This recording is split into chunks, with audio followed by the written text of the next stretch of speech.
Caring for a person with home medical equipment needs takes a lot of planning and hard work. It is important to be prepared for all situations you may encounter. In the case of an emergency event, power outage, or extreme weather, you will want to have an emergency plan to take care of your family.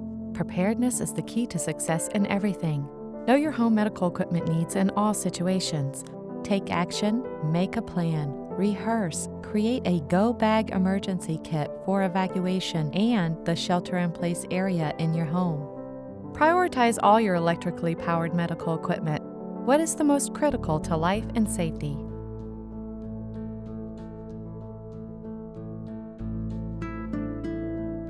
It is important to know and train with your home medical equipment so it becomes second nature. Being comfortable in all situations is the first step. Ask questions about what it takes to keep your equipment up and running through emergency events. Keep your equipment well maintained, fully charged, up to date, and always have backup batteries.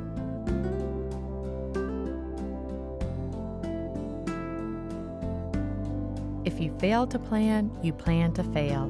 When creating your emergency plan, include all your home medical needs.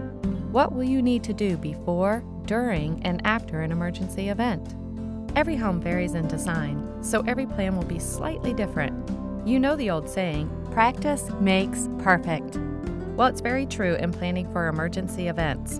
Once you have your plan in place, rehearse that plan. Technology always works until you need it, so have a notebook copy of your plan in case you're unable to access power. Have a backup plan in case you cannot follow Plan A. Create a checklist and remember to include addresses, phone numbers, and other important information.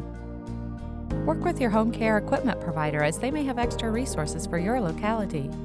Talk about your plan with family, friends, coworkers, and neighbors. Practice each emergency scenario. What is the best shelter-in-place area of your home? Where would you evacuate to in the case of an emergency? What is your plan if you're away from home? What if your family gets separated? What does it take to move? How much time does it take to prepare and transport?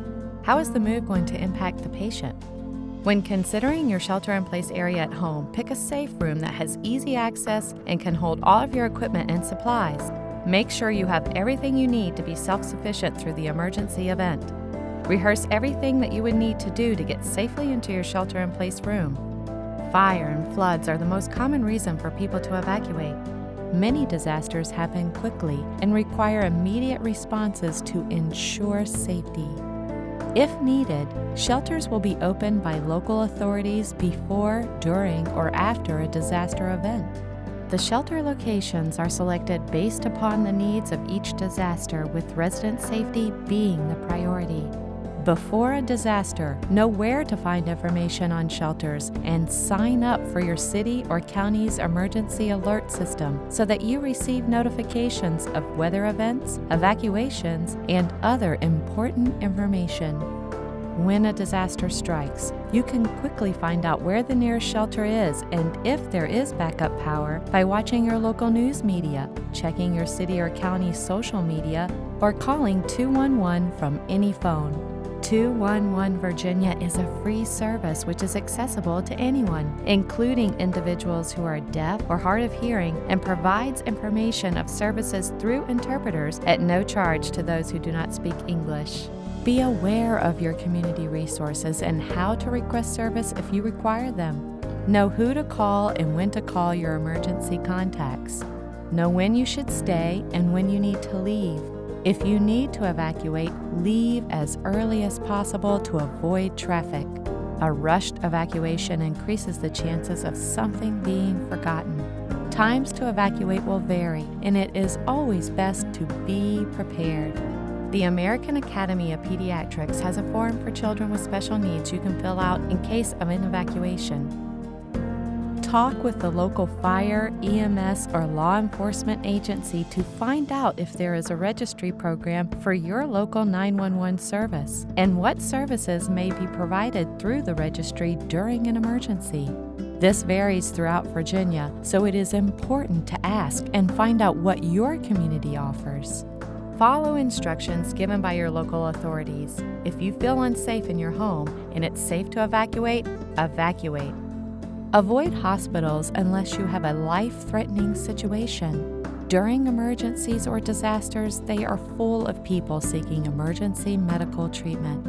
Start monitoring your local news, weather, and emergency events through local TV, radio, social media, weather apps, and sign up to receive push notifications on your smartphone or tablet.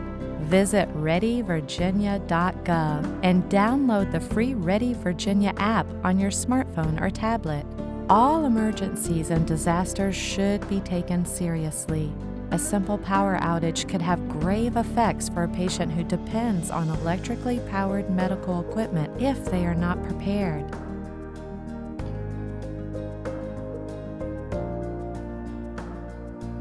Packing a go-bag emergency kit is a very important part of preparedness.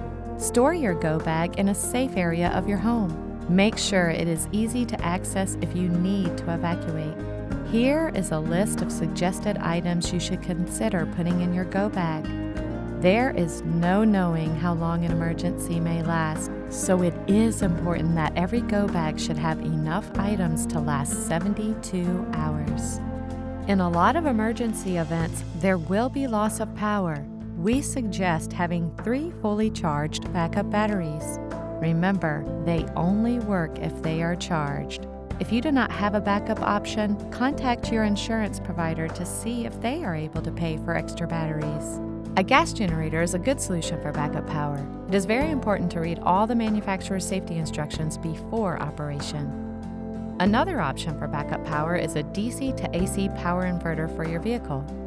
There are also many battery, solar, wind, and hand crank generators on the market. Test all the backup power options to make sure it works with your home medical equipment. If you require oxygen, have at least 72 hours supply on hand at all times. Talk with your supplier about their emergency plan for distribution. Find a backup supplier for your tanks and equipment. Is there an alternative you could use instead of a concentrator? Do you have a backup suction machine or manual pump and extra catheters? Now that we've seen the preparation and rehearsal of every plan, let's see some plans in action.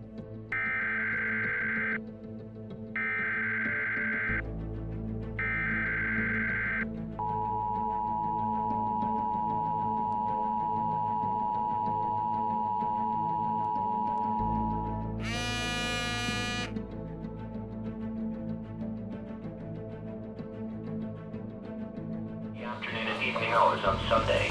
Severe thunderstorms will be possible, with the main threats being damaging winds and large hail.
Remember, practice, practice, practice, and when disaster strikes, you have an emergency plan in place.